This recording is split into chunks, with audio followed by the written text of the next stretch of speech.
Bonsoir, bonsoir.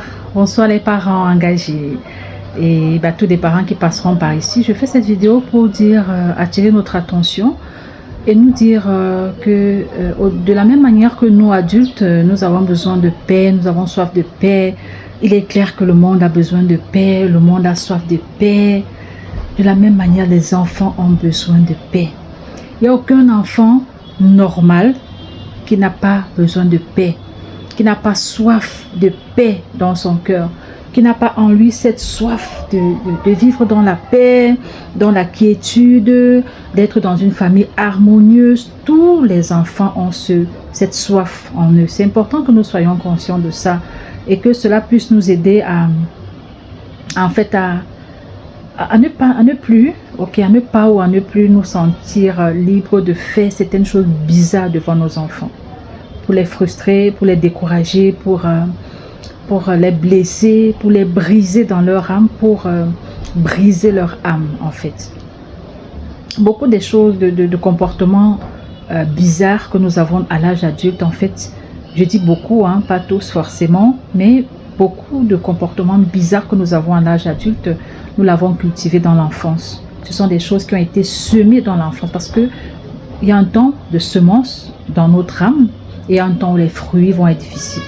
Parfois, c'est dans l'enfance que c'est semé, la violence, les querelles, une atmosphère de division, de querelles, de critiques, de dévalorisation, de mépris, d'abaissement et finalement, on encaisse, ils encaissent parce que les enfants sont souvent comme des éponges. Ils encaissent, mais ça va sortir en fait. Les fruits vont être visibles tôt ou tard. Parfois, c'est à l'adolescence que ça transparaît.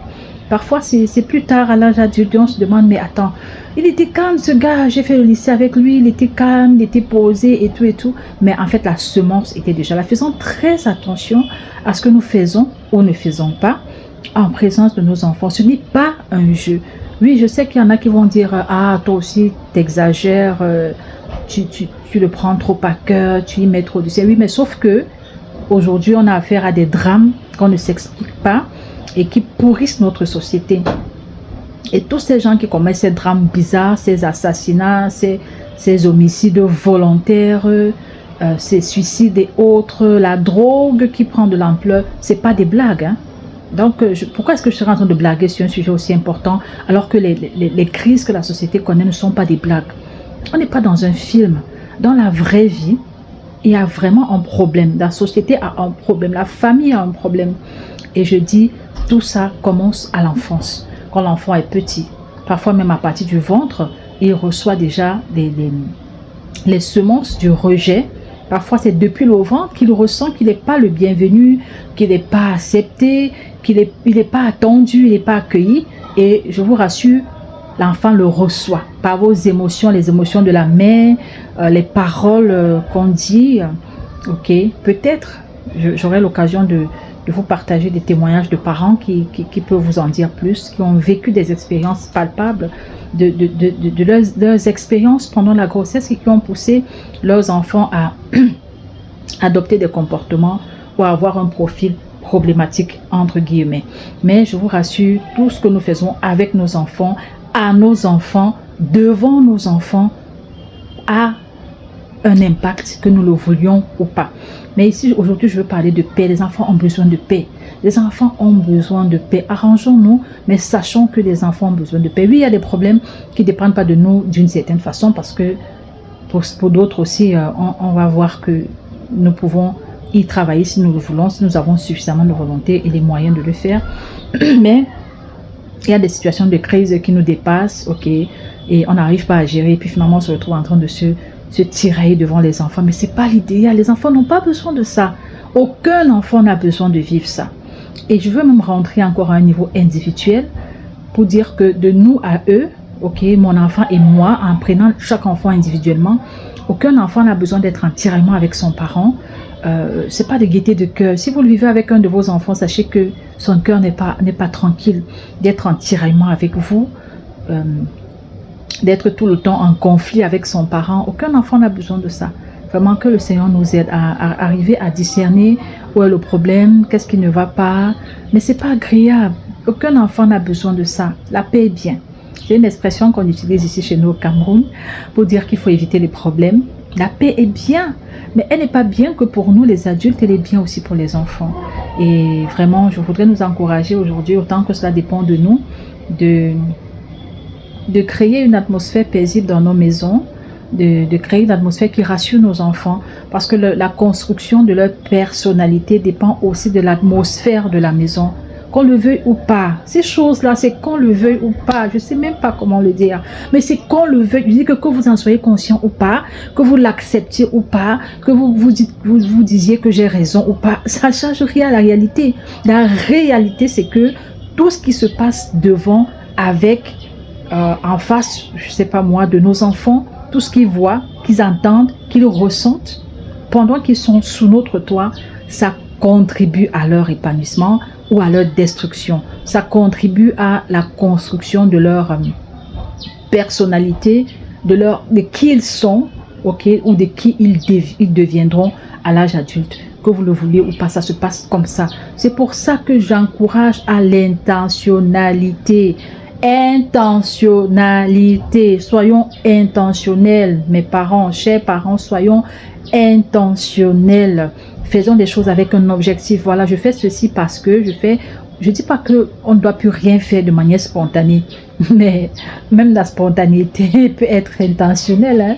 On peut se programmer, on peut se dire, voilà, voici ce que je veux pour mes enfants, voici l'atmosphère que je veux dans ma maison, voici le genre d'enfant que je veux bâtir, voici le profil d'adulte que je veux que mes enfants soient. Et par rapport à ça, je peux avoir des choses spontanées, mais le plan doit déjà être là. Parce que dans le mot intention, il y a le mot plan. Ne vivons pas comme ça à l'aveuglette. Dieu n'est pas comme ça. Dieu fait des plans. Et la parole d'Ésaïe 29, 11 nous le montre à suffisant. Je connais les plans que j'ai pour toi. Voilà ce que Dieu dit à son peuple. Voilà ce que nous nous approprions aujourd'hui en tant que chrétiens, en tant qu'enfants de Dieu en ce siècle. Nous nous approprions cette parole, nous la recevons comme étant pour nous. Pourquoi? Parce qu'elle nous rassure en fait. Ayons des plans pour nos enfants. Je ne suis pas en train de dire qu'il faut tout décider à leur place. C'est très différent. Mais ayons des plans pour la construction de leur vie, pour leur montrer le chemin. D'ailleurs, la parole de Dieu nous le dit aussi dans Proverbe 22:6, que nous avons la responsabilité de montrer à nos enfants le chemin à suivre, la voie à suivre dans tous les domaines de la vie. Ils doivent pouvoir compter sur nous. Nous sommes comme une lanterne, nous sommes comme des éclaireurs en fait. Et n'oublions jamais que nous ne sommes qu'intendants sur eux. Ces enfants appartiennent à Dieu, mais nous sommes intendants et nous rendrons compte à Dieu de tout ce que nous aurons fait. Est-ce que je le prends trop à cœur? Oui. Et je le prends trop à cœur? Oui, j'accepte. Mais c'est parce que c'est aussi trop sérieux. C'est trop sérieux. Tous ces gens, toutes ces dérives sociales, ce ne sont pas des démons qui sont tombés hein? En fait, ce sont des enfants des gens. Ce sont des enfants qui viennent de maisons, de familles. Ce sont des enfants des gens. Ce sont les enfants des gens. Faisons attention. C'est vrai qu'il y a des choses qui vont peut-être pas dépendre de nous et qui peuvent arriver. Ok, je laisse cette marge aussi. Mais vraiment, autant que cela dépend de nous, donnons ce que nous pouvons. Et nous y travaillons chaque jour. Vraiment, je suis loin d'être une mère parfaite. Mes enfants peuvent le témoigner. J'ai mes limites, j'ai mes tares, mais je travaille à les repousser chaque jour. Je travaille à m'ajuster chaque jour. Je travaille sur moi, sur qui je suis, personnellement, parce qu'il est important de travailler sur soi d'abord, et qui je suis pour eux. Qu'est-ce que j'ai à leur donner, à leur offrir, qui soit de nature à ne pas les intoxiquer, mais être un engrais positif, sain, pur, divin, pour les mettre sur le chemin où Dieu les attend. Parce que c'est ça, en fait, notre mission en tant que parents. Que le Seigneur nous aide, je ne sais pas, que le Seigneur nous aide. C'est vraiment lourd dans mon cœur. Que le Seigneur nous aide. Créons une atmosphère de paix. Les enfants ont besoin de grandir dans une atmosphère de paix. Aucun enfant n'a besoin de guerre dans la maison, entre les parents, entre les adultes, entre parents et enfants. La paix est bien. La paix est bien. Vraiment, travaillons-y. Et que Dieu nous aide. Mais nous-mêmes, à notre niveau, soyons intentionnels. Veillons à être intentionnels et partenaires avec Dieu. Je rappelle encore, l'intentionnalité, le partenariat avec Dieu, c'est une formule gagnante. Si vous êtes sage, ok, saisissez ça et vous verrez vraiment les choses que ça va créer dans votre vie. Vraiment que le Seigneur vous bénisse. Merci.